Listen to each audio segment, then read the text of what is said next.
maker တွေကိုတီထွင်နေလို့တော့မပြောနဲ့တဲ့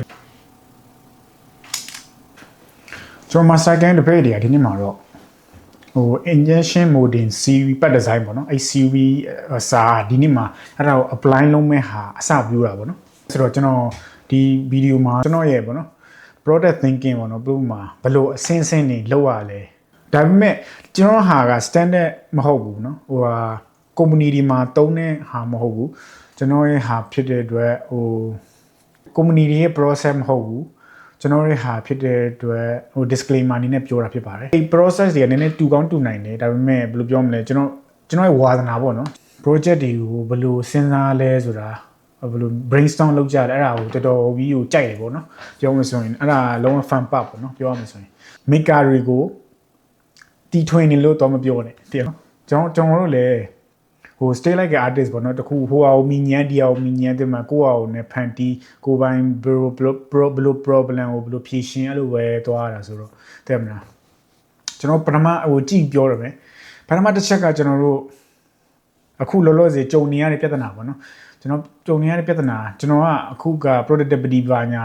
web ကလေးကိုလုပ်တယ်ဆိုတော့ဟိုမှာကျွန်တော်သင်တဲ့ဟာတွေကိုဘယ်လောက်သင်ပြီးွားပြီလဲဘယ်လောက် output ထွက်လဲအဲ့ဒါကို tracking လုပ်တယ်ပေါ့နော်ကျွန်တော်မှာဒီ notebook system ရှိတယ်notebook စာနဲ့ရေးတယ်ပေါ့နော်ဆိုပြီးတော့ကျွန်တော်3နှစ် time မှာရှိတယ်ပေါ့နော်ဒီဟာ kitchen time မှာအဲ့ဒါဥပမာ session တစ်ခုဆို90တို့60တို့32မိနစ်တို့အဲ့လိုမျိုးခွဲကြပြီးရင်30မိနစ်လုပ်ပြီးွားပြီလို့ရှိရင်5မိနစ်နားတာတို့မိနစ်90လုပ်ပြီးွားလို့ရှိရင်မိနစ်20နားတာတို့အဲ့လိုမျိုး session တွေခွဲထားရပေါ့နော်အဲ့ဒါကိုကျွန်တော်ကဘယ်လိုစိတ်ကူးပေါက်သွားလဲဆိုတော့ကျွန်တော်လောလောဆယ် ink display ကိုသဘောကျနေကြာပြီပေါ့နော်အဲ့ဒါနဲ့ project တွေလုပ်ချင်တယ်ဆိုတော့ကျွန်တော် ink project လုပ်မယ်ဆိုပြီးတွေးလိုက်တယ်ပြီးတော့ကျွန်တော် enclosure လိုတယ်အဲ့မှာ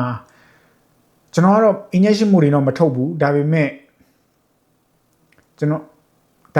လိုပြောမလဲ 3D print ပဲထုတ်မှာအဲ့ဒါကို injection molding knowledge တွေကိုအဲ့ထဲမှာထည့်လိုက်မယ်လိုအပ်ခဲ့သည်ရှိတော့ထုတ်ရင်ထုတ်မှာပေါ့အဲ့ဒါပြောလို့မရအောင်အခု prototyping process တွေကလည်း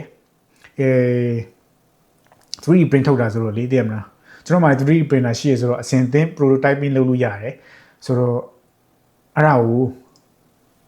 တင်ဆက်ပေါ်ပါ step by step သွားတဲ့ဟာ journey ကိုပြပြီးသွားမှာဖြစ်ပါတယ်ကျွန်တော်ဒီနေ့ဆိုရင် concept design ထွက်တယ်ပေါ့နော်ကျွန်တော်ဆွဲရတယ်ကျွန်တော်ကတော့concept design ဆွဲတဲ့ဟာမှာbeginner လောက်ပဲရှိတယ်သိရမလားဒီ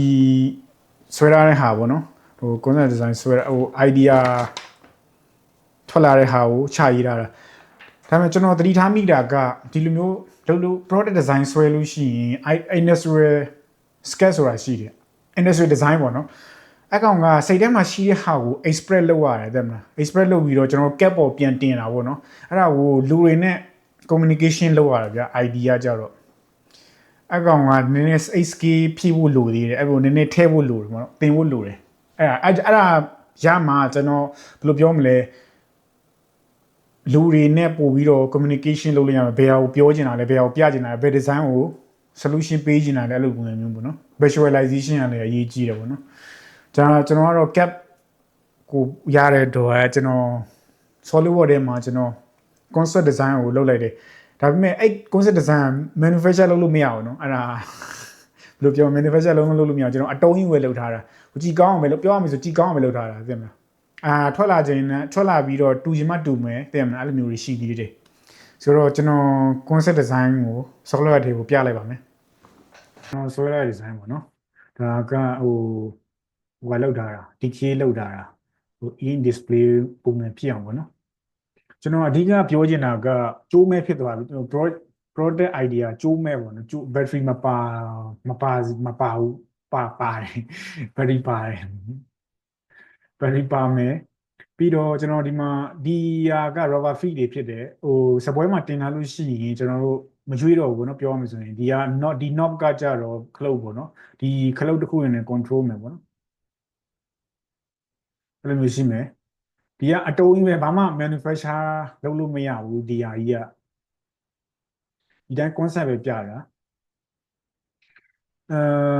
ဘာဒီထဲမှာဘာပြောချင်လဲဆိုတော့ ကျွန်တော်ဒီရောင်တွေပဲသုံးမယ် project ထွက်လာလို့ရှိရင်ပေါ့နော်prototype လုပ်လဲဒီရောင်ပဲသုံးမယ်ပေါ့နော်အဲ့ဒါတော့အဲ့ဒါတော့ရွေးရွေးအရောင်ကတော့ filament တွေဝယ်ယူရတယ်ပေါ့နော်ပြောမှဆိုရင်ကျွန်တော်နောက်ထပ်ဘာတွေလုပ်မလဲဆိုတော့ဒီဟာကို ID ထွက်လာမှာပေါ့နော်ဒီဟာ ID ထွက်လာတယ် ID ထွက်လာပြီးတော့ကျွန်တော်ဘာလုပ်မလဲဆိုတော့ဟို component list လောက်ရမယ် component list လုပ်မယ်တယ်မလား Excel နဲ့ component list ဆိုတော့ဘယ်ဟာလိုမလဲဒီ project မှာကျွန်တော်တို့ filament လိုမလားဘယ်ခလုတ်လိုမလဲ microcontroller လိုမလား e-ink display ဆိုဘယ်ဟာ display သုံးမှာလဲအဲ့လိုမျိုးတွေလိုလာလိမ့်မယ်အဲ့ဒါမျိုးတွေလုပ်မယ်အဲ့ဒါမျိုးလည်းချပြအောင်မယ်ဒီနေ့ကတော့ concept design ပဲချပြအောင်ဖြစ်ပါတယ်ကျွန်တော် rubber feed တွေသုံးမယ်ကျွန်တော်ဒီမှာတစ်ချက်ရှိသေးတယ်မရွေ့အောင်လုပ်ပြီဆိုတော့ဒီ project ကအရင်မလေးဘူးဗျာသိလား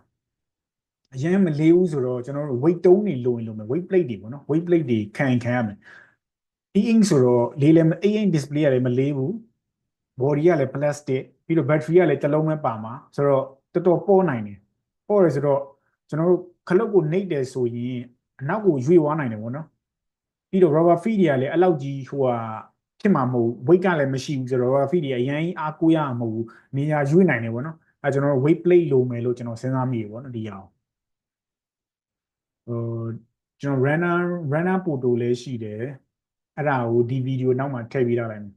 ကျွန်တော်ဒီ project နာမည်ကို bliss လို့ပေးထားတယ်ကျွန်တော်ကတော့အခုက concept design ဆွဲလိုက်ပြီပေါ့နော်ကျွန်တော်တငယ်ချင်းကconcept design တကယ် real concept design ကိုဆွဲမှာဟိုလက်နဲ့ဆွဲမယ်ဘယ်ဟာတွေထည့်မယ်ဆိုတာသူတာဝန်လိုက်မယ်ပြီးမှ mention လုပ်မယ် mention လုပ်ပြီးပါမယ်ဒီနေ့တော့ဒီလောက်နဲ့ပဲ break ကြတာပေါ့